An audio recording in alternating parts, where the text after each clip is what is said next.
Scuze, te împicăm ceva între dinți? Nu, ești bine, da. Hai, bun, atunci.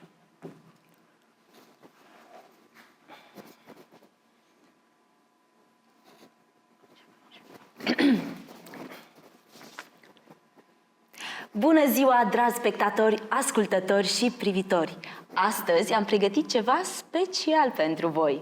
Horoscopul vibrațiilor binare Și constelațiilor emoționale din artă, știință și tehnologie. Alături de mine o avem și pe Emma. Da, sunt foarte entuziasmată. Hai să începem. Berbec! Spiritul tău de pionierat e pus pe jar. Ești gata să mergi acolo unde nimeni n-a mai fost vreodată. Probabil într-o cafenea nouă, dar totuși. Ai grijă la glitch-urile tehnologice care spun bețe în roate. Natura ta electrizantă ar putea să scurt-circuiteze accidental ceva important. Încearcă să-ți exprimi frustrarea prin dans contemporan în loc să te bați cu imprimanta. Taur! Astăzi este despre confort și stabilitate, ceea ce este minunat, până când aplicația ta preferată se updatează și schimbă tot. Rezistă tentației de a arunca telefonul pe geam. În schimb, canalizează acel flux de energie pentru a învăța un software complex pe care îl poți folosi într-un proiect de artă. Tehnologia se îmbină cu arta. O, Doamne. Gemeni.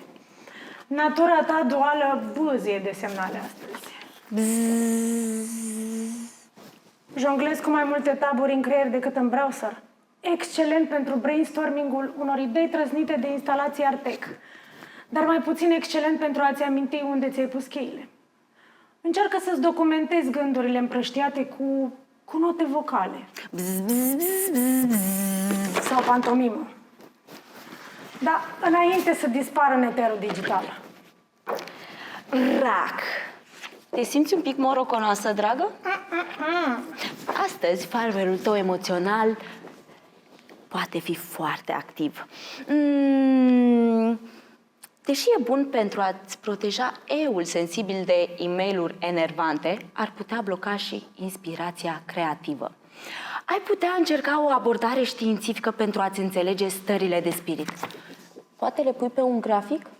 Sau îți exprimi sentimentele printr-o tehnică abstractă de print cu parabole.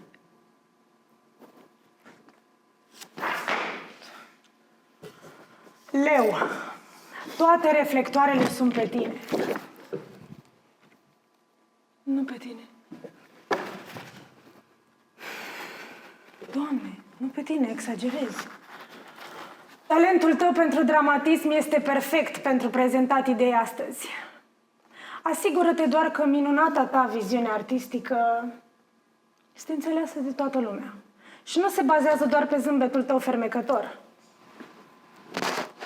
Nu al tău! Cu toate că ar putea fi un instrument tehnologic destul de bun. Pregătește-te pentru aplauze. Poți să stai jos? Nu, tu. Asta, ba da, tu. Pregătește-te pentru aplauze chiar dacă vin de la smart speaker-ul Alexa. Pregătește-te. Fecioară! Natura ta meticuloasă este la turație maximă. Perfectă pentru a face debugging la un cod sau pentru a-ți aranja lucrările de artă după structura lor moleculară. Dar nu te pierde în detalii minuscule și nici în imaginea de ansamblu. Amintește-ți, uneori cele mai frumoase descoperiri științifice sau lucrări de artă vin din accidente fericite și nu din foi de calcul perfect sortate. Știu, șocant. Balanță. Armonia și echilibrul sunt scopurile tale. Astăzi ești diplomatul dintre cele două personalități ale tale. omul de știință excesiv de logic și artistul cu spirit liber. Misiunea ta este să găsești frumusețea estetică în algoritmul complex sau rațiunea științifică din spatele unei palete de culori perfecte. Fie ca procesul de negociere să fie la fel de lin ca un model 3D bine randat. Scorpion. Dar ce zodie asta? Scorpion? Da, Scorpion. Pește. Capacitatea ta intensă de concentrare e o superputere astăzi. Fie pentru a te scufunda într-o problemă complexă de cercetare sau pentru a crea artă care sondează cele mai întunecate colțuri ale sufletului. Încearcă doar să nu-ți folosești aptitudinile tehnologice pentru un stalking online. Ar putea deveni cam cringe. Canalizează acea intensitate pentru a construi un prăjitor de pâine care se vadă semnificativ în abis în locul tău.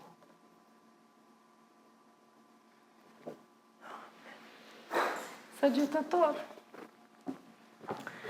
Spiritul tău aventuros e gata de acțiune. Ești pregătit să explorezi frontierele realității virtuale. Nu uita să-ți împachetezi gustări. Știința necesită energie și poate o hartă pe hârtie, pentru că tehnologia nu e întotdeauna perfectă. Entuziasmul tău energic poate inspira accidental un flash mob spontan în camera serverelor. Tarararăm, tararăm, tararăm, tararăm, tararăm, tararăm, tum, tum, tararăm, tararăm, tararăm. Capricorn! Astăzi totul este despre fundații. Fie că structurezi o lucrare științifică complexă sau creezi o instalație de artă literalmente portantă, disciplina este cheia. Evită scurtăturile, chiar dacă o tehnologie experimentală promite rezultate instantanee.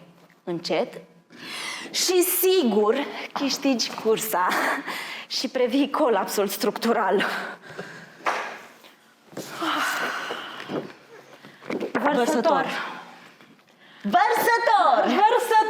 Creierul tău pare că tocmai a intrat în superviteză. Ai idei cu ani lumină înaintea tuturor. Asigură-te doar că aceste concepte futuriste le exprimi într-un limbaj pe care simplii muritori, da, adică colegii tăi, îl pot înțelege. Poate desenezi hieroglife? Sau faci dans popular? Asta se bate din mult, de copil în eu plăcut. Nu, tu doar comunică geniul înainte să se transforme în ceva complet extraterestru. Pești. Sufletul tău visător și artistic înnoată în inspirație astăzi. Te conectezi cu latura emoțională a tehnologiei sau cu frumusețea fluidă a proceselor științifice. Încearcă totuși să nu te pierzi cu capul în nori sau în ceața de date și să uiți de realitate. Poți încerca o tehnologie practică, cum ar fi o aplicație de calendar, ca să te mai ancorezi și tu ocazional pe pământ. Ocazional. Doar ocazional. Așadar, nu ocazional, sperăm că v-am ajutat să găsiți echilibru perfect dintre logica științifică, inspirația artistică și eficiența tehnologică. Da, sau dacă nu, sperăm că măcar ați avut parte de niște gliciuri amuzante. Hai să fie o zi productivă. Și plină de inovație. Ce-a fost asta, mă? Prăjitor de pâine? Altceva n-ai găsit? Așa a fost scriptul, ce voie să fac? Mai mult rimel data viitoare, da?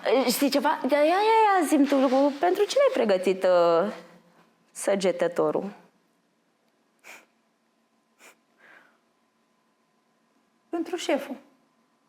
Ar trebui să înveți și tu.